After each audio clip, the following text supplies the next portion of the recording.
They're not trying to teach students how to use the tools. They're trying to teach students how to think about AI, how to evaluate bias, understand trade-offs, question the outputs, and decide when not to use it. Hit it! That's what I'm talking about. Wait! Okay, now, from the beginning. Hit it, boys. Welcome to Higher Ed Pulse, your no-fluff guide to artificial intelligence in higher ed. I'm Mallory, bringing nearly 20 years of edtech and marketing expertise straight to your earbuds. Higher ed leaders are expected to master AI overnight, but let's be real, no one has time to sift through every headline, hot take, or research report. That's why every Monday I'll break down what actually matters, fast, clear, and to the point. Want to sound like the smartest person in the room at your next team meeting? You're in the right place. Let's dive in. Welcome back to Higher Ed Pulse. On today's episode, every college says AI matters. Very few are willing to redesign the curriculum around it, but Agnes Scott just did. No, they didn't just add a course. They made AI literacy a baseline for every student in every major. And with me today to talk about it is Rachel Bowser, Vice President for Academic Affairs and Dean of the College at Agnes Scott College. She's leading one of the most ambitious curricular shifts in higher ed right now, embedding AI literacy into the first-year experience for every student. Her work sits at the intersection of liberal arts education, ethical reasoning, emerging technology, and she and her team is helping reframe what it means to graduate ready in an AI-shaped world. Rachel, I'm so excited you're here. Welcome to the Pulse. Oh, I hear you are a baseball fan and MLB's back, baby. So we got to talk about it. What's your team? And have you been excited about the early start of the season so far? Mallory, I am always excited about the start of the baseball season. This is what I look forward to from the minute the World Series is over. So my team is the Pirates, which means that I have been a long-suffering fan for many, many, many years. But we got a lot of excitement around the Pirates this year. We got a new hotshot shortstop in Connor Griffin. And so it's just so great to have some positive energy around the team. Who's your team? I feel like I can never say like I'm a Yankees fan, and like everybody who doesn't, like non-Yankees fans never like react well, but it's because of my grandfather, and may he rest in peace. I will die a Yankees fan. But I got to see the opening day game in San Francisco. It was Giants versus Yankees. Husband's a Giants fan. I'm a Yankees fan. I left that game very excited, and I probably won't watch another baseball game until it is the World Series. This is the type of fan I am, but go Yankees nonetheless. That's the kind of fan you can afford to be when you're a Yankees fan, because there's always like even odds, if not better, that you're going to see them in the World Series. Some of us have to really commit in for the dig deep, season. Right? Yeah. I'll tell you though, Rachel, the coolest thing ever happened at that game during the Star Spangled Banner. There was and we couldn't see them at the time, but there was a bunch of drones that lined up in perfect formation. And at like the peak moment during the song, they puffed out colored like smoke, and it made the shape of the American flag. And it was like the entire crowd was like it was so unexpected. It is the coolest thing I think I've seen at any professional sport event ever. And I know like there's clips online, y'all. You got to go find them. It was really neat. That's cool. Oracle Park. Is it Oracle Park? Is that what it's called? I think it is. It's not AT&T anymore. Right? Yeah. Oracle Park it is. It's something else. Mm-hmm. It is a beautiful park, and you got to go, but it's one of those, San Francisco is this way, right? We went to a game there once in July, and I swear it was 50 degrees, like and windy and cold and wet, and the salespeople in the aisles that should be like hawking beer were selling like coffee and hot chocolate. Right. And I remember it never being so cold in my life. So you just never know when you go to a game in San Francisco. It sounds like you had the kind of experience you're supposed to have at a ball game. It was lovely. Are you going to get to any Pirates games this season? Yeah, I'm happy. Oh, yeah. I am very happy to report that we're going to make some trips up to Pittsburgh and see some games. And then I'm in Atlanta. I try to go to the game whenever they come through town. So we'll log some time this year for sure. Amazing, amazing. Well, y'all, let's get right into our topic today. Higher ed has spent the last 2 years talking about AI like it's an add-on, a workshop here, a pilot there, maybe a policy if things get messy. Agnes Scott, however, made a different decision. Starting in the fall of 2026, every incoming student is going to go through a required 3-part AI curriculum embedded directly into their first year experience. It's not optional and it is not major dependent.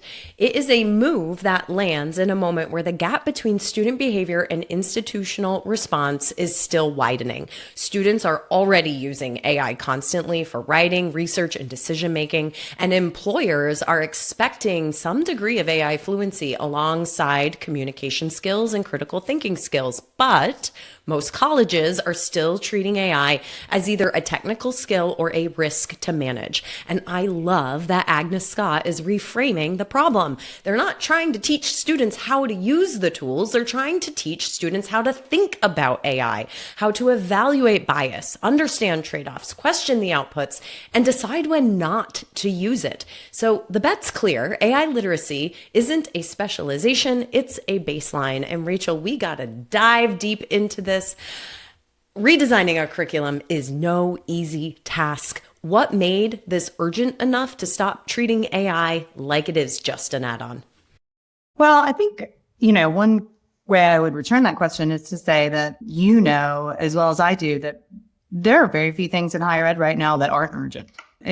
We are kind of at a moment, right, where all of the issues coming at us about how we show up for students, how we show up for communities, how we show up for employers, and how we understand what our work is, the urgency around all our answers to those has increased. And so we don't have the luxury that we used to of really reflecting in a slow way on all the different pieces and incrementally changing. So I'd say that's part of it, right? It's just everybody feels this urgency everywhere.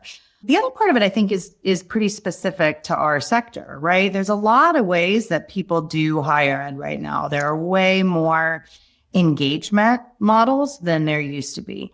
This one, the 4-year residential small liberal arts model, it's more distinct than it used to be, right? We're not doing a lot of hybrid coursework, or frankly, we're not doing any online coursework. Our students are in huge majority living with us in these dense communities for all 4 years, and they're doing really experiential education.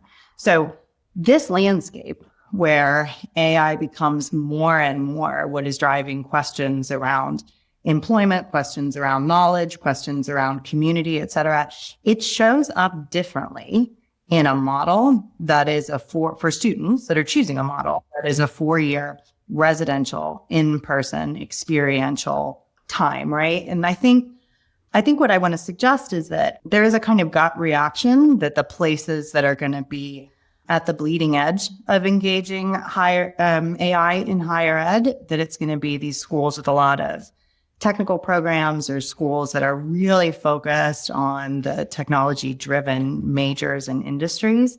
And I think that might be short-sighted as an assumption. I think instead that there is a kind of natural alignment between the students who choose a 4-year liberal arts residential experience-heavy education and the students who are inclined to look at this new technology and really wield it in the most powerful way.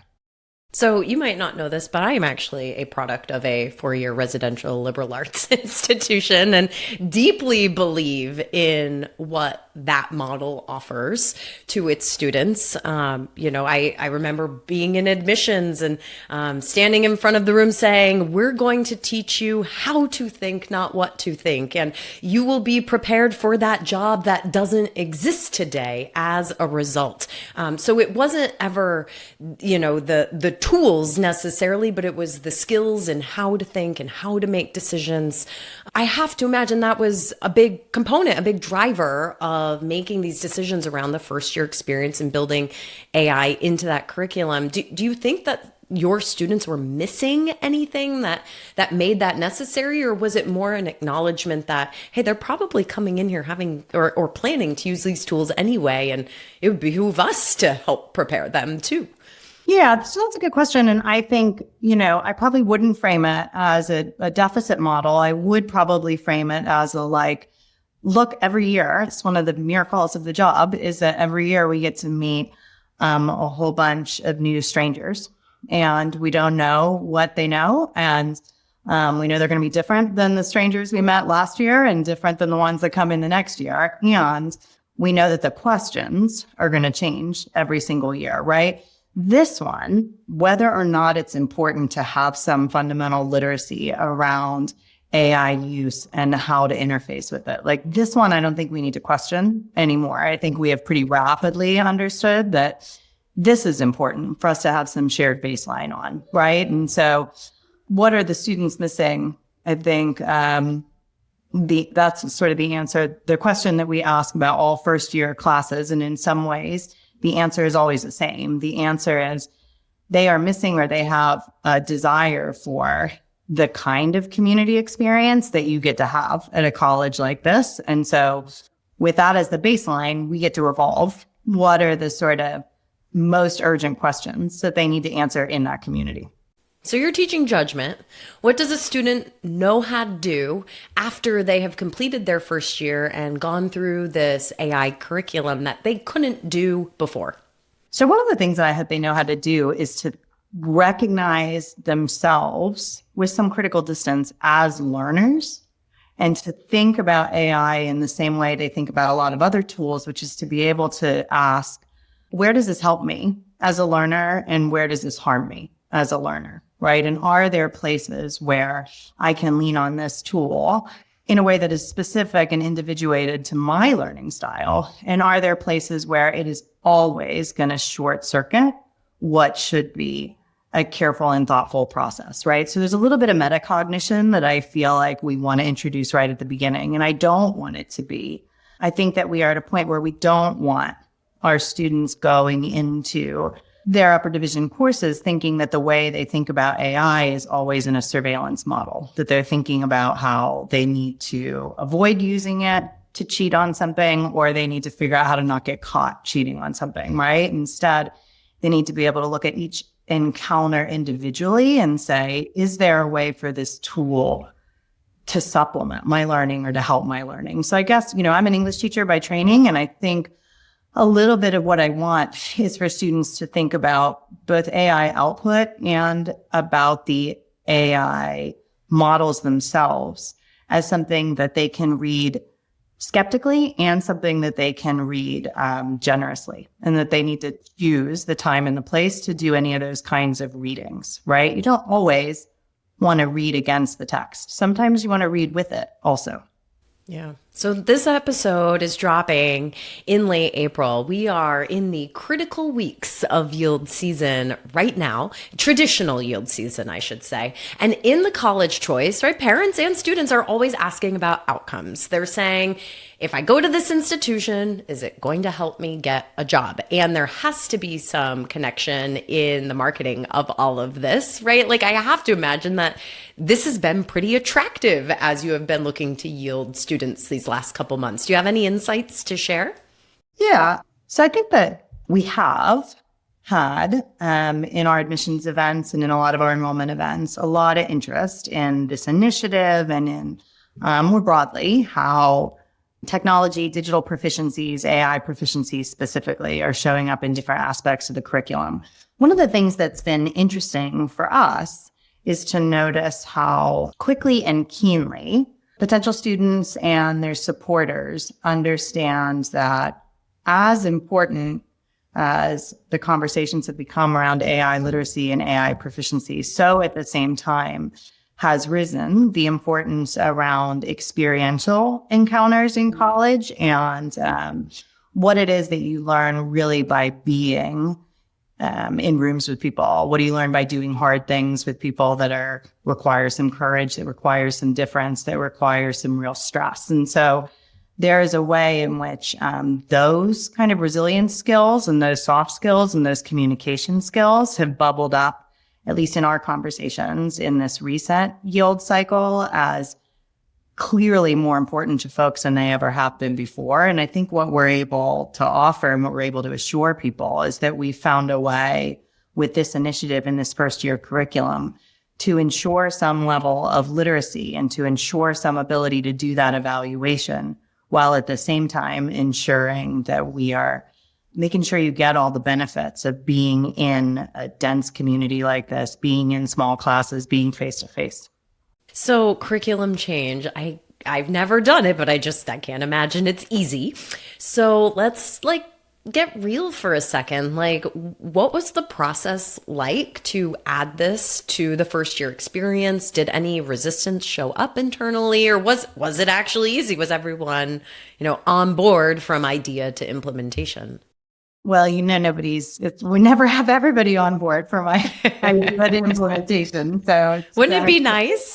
Nice of you to frame that even as a possibility. I don't know if that would be nice, right? I sort of feel like so much of this whole project is built on the friction that you need. And there's a reason that we've got shared governance and that we've got all these productive tensions inside higher ed, right? Because they are productive tensions. Here's a thing that I think we're really good at Agnes Scott and that we're lucky to have that made this possible. As you know, and as I know from my own experience, one of the things about a small 4-year liberal arts education that is so great is that there's space in the gen ed for a lot of exploration. So people get to make a lot of choices about what they take. We don't have a real lockdown set of requirements, et cetera. At the same time, at Agnes Scott, we've made a commitment to having a few things be absolutely universal across the curriculum. Some of those are the kind of high impact experience things that we know are typically opt-in. So things like study abroad, things like internships, et cetera. We've developed some programs so that all of our students in their first year, they go on an international trip with their class and with the faculty member who's leading a class around that content.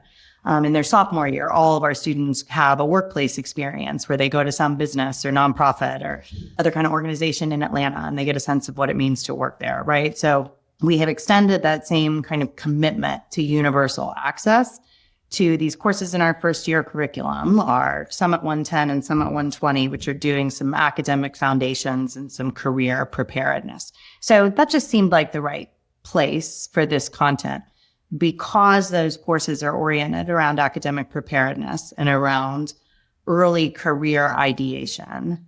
There is a needs must evolve premise that is built into them pretty much in every cycle. Early career ideation changes every year. What it means to be academically prepared changes every year with the advent of new tools and new questions. So I think we have a team that is used to evolving that content in response to what's happening in the world.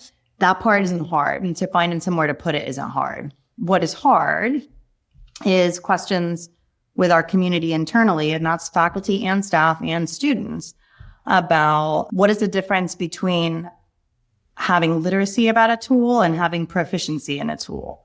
What matters when you ask somebody to develop an ethical, evaluative capacity about a tool, and then they decide that their ethical evaluation is that they don't want to use it, right? And we have to find some ways to be honest about what are we asking students to do? How far are we comfortable asking them to go, incorporating technology into their workflow? And how much do we need to trust that we equip them with how to think? And then they make the decisions that evolve along with them as the time is right. Oh, and proficiency in a tool that's just changing every day too, keeping up with that. Totally. I think that's part of it too. We're going to be working on this content over the course of the summer, but we know that number one, we'll need to, because we will need to be adapting right up until the moment in which we start delivering it. And number two, some of these broader questions that are about judgment and critical thinking and ethics, we know how to get our arms around those. We can hold on to those in a slightly different way than we want to attempt to or purport to hold on to a tool that has to evolve faster than we can respond. Did you have to cut anything to make room for this in the program? I would say that we evolved some things and not that we cut anything, right? So I would think about this as, what it meant to do thinking about AI in the professions last fall might have meant something about how you use AI to work on your resume. Now, I think we ask that question and it means, how do jobs look differently? How does the career you're thinking about going into potentially going to require you to engage this in a different way or be shaped by this? So I think it's more of an evolution of topic than it is a cut. Are you assuming the majority of students are coming in already with some level of, AI usage, and that can be a whole spectrum, a whole range, personal or school, etc. But like, is that a baked in assumption? No, that is not an assumption. I think we try very hard not to assume too many things about baseline knowledge just as a starting point at the college. And I think that helps us create a little bit more shared ground going into stuff. I think that in a lot of ways, what we can assume is students have been engaging with AI more than they know they have, right? That's an assumption. I think some of them we will be very aware of what active choices they have been making to use AI to help with any number of tasks. And some of them will be very unaware of the way AI is driving a lot of the content that they're getting, a lot of how their algorithm looks, a lot of how they're making choices, et cetera. It's those students that I think this is more important for than the ones who know they want to learn about AI, right? The students who are encountering all kinds of product and content that is being built around and from these LLMs without there being visibility around it, right? We want them to be able to scrutinize that as well. Yeah. It's so important to build that, that literacy ability. Wow. So I can't imagine other schools aren't going to try and replicate this or are in the process of developing their version of a first year experience. What is it that, what part of what you came up with really just works because it's how Agnes Scott is structured? So I think about this in two particular ways. One is, as I think we've already said, the liberal arts model, and particularly the liberal arts model that is based around a pretty close-knit 4-year residential experience, right? Where so much of what you're doing is based on face-to-face, in-person stuff. It's based on experiences. It's based on, frankly, dense, walkable communities and seeing a lot of people every day, et cetera. And it means that you can take these questions about a technology where there's so much anxiety about disembodiment and about dehumanization, and you can really explore them in a space that is so much about embodiment, and it's so much about being with your fellow humans, right? It's an opportunity, I think, to be more productive thinking about this work. That's one thing. The other thing is that I think this college has really committed to universal experiences and universal access. And I think that is radical for higher ed, which I think has made a lot of progress in this space, but is like fundamentally a gatekeeping industry. I think that we all still have so many instincts to evaluate ourselves based on selectivity, based on who we're saying no to, and not to promote the things that we've made accessible to everyone and not to promote universality. And so I think the thing about AI that can be very scary in this context is it radically changes a model that had been about scarcity of knowledge or scarcity of content.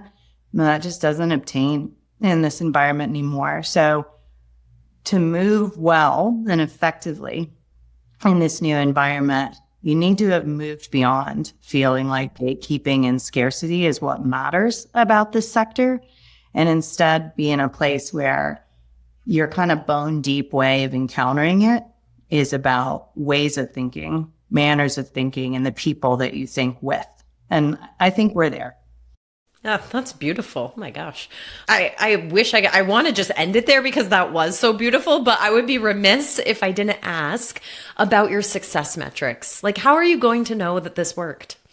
So it's a good question. We don't have, in some ways, it'll be the same as anything else, right? We'll have some learning outcomes that are associated with this particular content, and we will assess them in the way that we assess all our student learning outcomes, and we will make adjustments, and we will figure out how we need to tweak assignments, et cetera. So in some ways, I'd say this is the same as all the other skills that we're trying to teach. But I will say, in addition, I really think that we will be able to tell from the conversations on campus. We will be able to tell when the conversations on campus among our students shift in such a way that we see equal time given to the social problems that are created by AI, as well as to the social solutions that we can find using this technology. I don't think that anybody thinks the metric for success is some kind of universal adoption rate where we have all of our students proficient in, the development of agentic aids that allow them to get through their day most efficiently, et cetera. I do think, though, that we want them to be able to take this new technology and hold it at enough of a distance that they can see how they can wield it in whatever their field is and how they can step back from it in whatever their field is at the right moments and at the right times to make some positive social impact. Wow. Well, as we're winding this down, Rachel, is there anything I haven't asked you about this program that you're dying to let listeners know? You're generous to ask that. I don't think so. You've asked so many good questions, and I think this is such a good, productive conversation. I'll say that I do think, a lot of the folks that you've been talking with about AI, I've listened to a lot of your recent conversations, and so much of the discussion has been so rich around the areas of, what workflows on a campus are and are not well suited to efficiency gains if we implement AI in the right way, right? And I think I would encourage folks to think about the fact that their campuses are great lab models for these conversations for students, right? Like some of these things that we really struggle with, like how do we deal with privacy and surveillance when we think about how to optimize workflows? How do we deal with environmental impact? How do we deal with labor displacement, et cetera?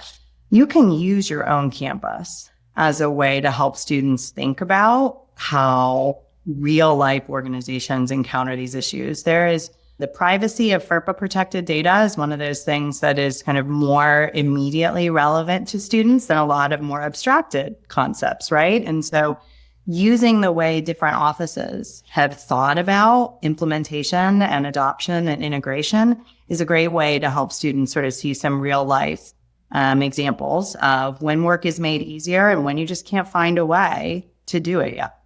And arguably, like, these are the case studies and the use cases that are actually much more complicated than what they might experience at a small startup or, even at a Fortune 500 that has, just different abilities to move in different ways. I think that's a brilliant idea, Rachel. And gosh, I wonder how you build that into the curriculum.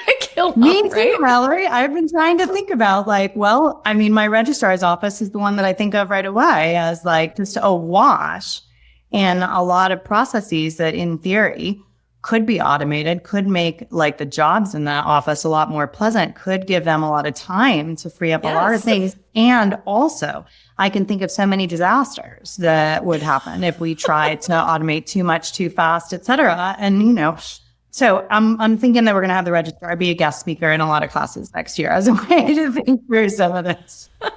Well, gosh, you're going to have to come back in a year and let us know how the first cohort's gone, right? Because I am so curious what anecdotal feedback you're going to get from these students, what use cases you have, integrated into this at higher ed or not. This is just really forward thinking to build this in. And, so I kudos, not that you need my kudos, but like kudos to you and your team for doing the hard work to get this into the curriculum for the benefit of the student. Because don't we all just keep saying that's why we're here, right? That's a mission of why we're here. And you guys are putting it into practice. Yay, great work. Well, I appreciate that framing very much. And I'll be so happy to come back and talk with you about what worked and what didn't work and how the Yankees and the Pirates finished their respective seasons. That's right. Wait, are we predicting the World Series, the final two right now? I don't know. This is it. I don't even know if they're in the same league. This is the level of fan I am. Okay. It's got to be the most statistically improbable World Series that there is, but it is. There's a non-zero. It's a possibility. Okay. Possible. Yeah. Well, folks, as we are winding down this one, I gotta plug the Engage Summit for just a second because it's coming up. It's just a couple months away. I am so sad that I will not personally be there this summer, but June 15th to the 17th, it is 2.5 days of big AI learning. And the goal this year is to help you build the Agentic campus. If you go to the summit, you will learn how Agentic AI is transforming campuses into intelligent, connected environments where data drives action and people thrive. Gosh, let's send every registrar to the Engage Summit. No? All right, folks, it was great. Rachel, thank you again. And y'all, we will catch you next time. Bye-bye.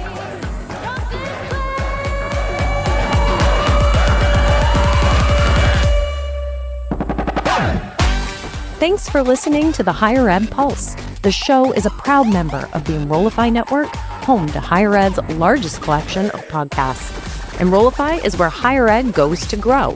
So be sure to check out our other podcasts, webinars, video clips, blogs, and more.